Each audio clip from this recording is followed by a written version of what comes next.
G'day lawnies, so we're going to kick into this week's video out here on the Tahoma31 in the front yard. So last weekend I decided to come out here and cut it back to 8mm. I didn't actually record any of it, it was sort of a spur of the moment thing. I was just like, look, let's do it, let's have some fun, cut it back to 8mm before I do my rye overseed, sort of probably towards the middle end of March I think, so probably another month and a bit's time.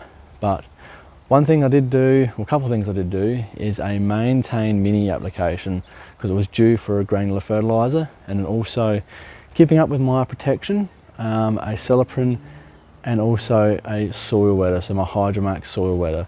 So let's crack in and show you the clips of that, and then afterwards we'll come out here, do a mow, and yeah, we'll roll into it. So we're going to do obviously our Maintain mini application. And we've got about 40 square meters out here, so which it will equate to 2 kilos per 100 square meters, which is about 800 grams of Maintain mini will go out on this patch today. So let's get into it. So one thing you will quickly realize here is that I actually didn't turn on the scale. So as I've started putting my product in, I have completely realized that I haven't even turned the scale on. So turned it back off, and then we'll start again getting our 800 grams of Maintain mini in.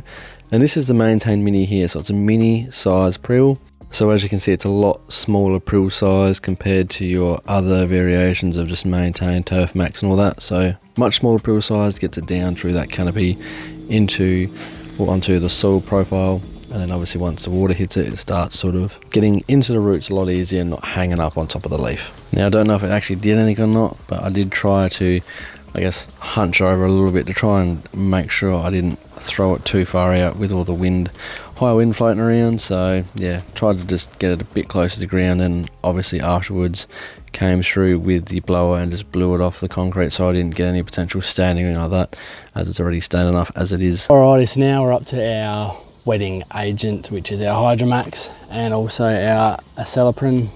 You can get them in granular or liquid form of both Hydramaxx and Acelepryn. So yeah, depending on which way you want to go.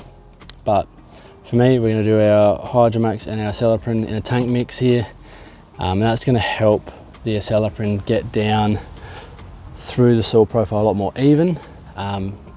Yeah, so let's get these down now. So at least I know the kids can't get the lid off, because I can tell you now, it took me a little while and I struggled to get the lid off.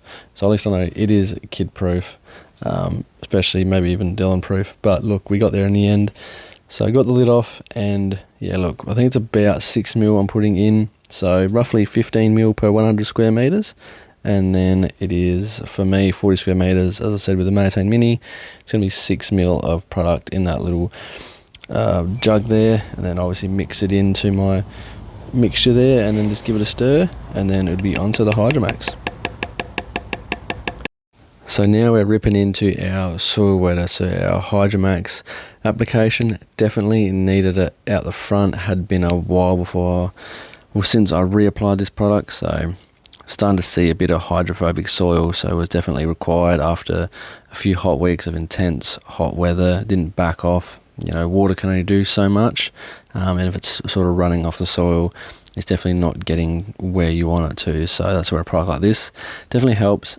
It helps break down those hydrophobic soils, and then also lets it sort of filter through in a much more even manner through the soil. And that's why it's great to apply your Hydramaxx with a Acelepryn or something like that, so then that product also gets evenly distributed through your soil to fight off those unwanted pests in your lawn. So this is going to quickly tie me back to why do we use Acelepryn, what is it, what's it good for, and basically it's a control product that is going to control bugs in your lawn. So most importantly, your African black beetle and your lawn armyworm. So now it's not going to attack and kill your African black beetle that's present in your lawn. You see a lot of people suggest that, but no, it doesn't. It actually attacks the larvae. So once it hatches, the larvae sort of, as it feeds on the root system, it eats and digests this and basically paralyzes it, so it can't continuously eat any more stuff, and then it dies. Obviously, if you have lawn armyworm present, then you can leave it on your lawn for 24 hours before watering it in, and then the armyworm will obviously ingest it. But look, you know, ideally you are trying to attack that larvae itself before it gets to the stage where it can really destroy your lawn very, very quickly. And while I'm talking about it, it can also control some other bugs as well, so African scarab, billybugs, several species of caterpillars including your cutworm and your sobweb worm, and obviously the main ones, your lawn armyworm and your black beetle. So if you haven't already, I highly suggest that you get onto Acelepryn and make it a part of your lawn care program, because it is a must. Anyway, enough of me yabbering on, let's get back to the video, because up next we are going to give this thing a mow at 10 mil and check how it's going 1 week later on. So alrighty, we'll get into this mow now. So I'll grab the mower, we'll do a cut of around 9 mil. So I've just brought it up 1 mil, and then yeah, we'll see sort of how it's gone from 1 week on. Let's get into it. So having exposed ag out the front, I do actually transport my mower from the backyard to the front yard via the dolly, as you can sort of see there, just so I don't run over the exposed ag with me mower.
Pretty lawny, so yeah, gave the cut there at 9 mil, so happy with where it's at for sure.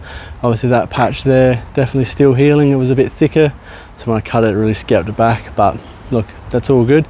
But I will be overseeding these patches with ryegrass, so that content will be coming sort of towards the end of March, I'd say. But we'll see how we go sort of temp wise and that. But look, you know, thanks for watching guys. Make sure you hit that like and subscribe button, and we'll catch you next time. Have a good one.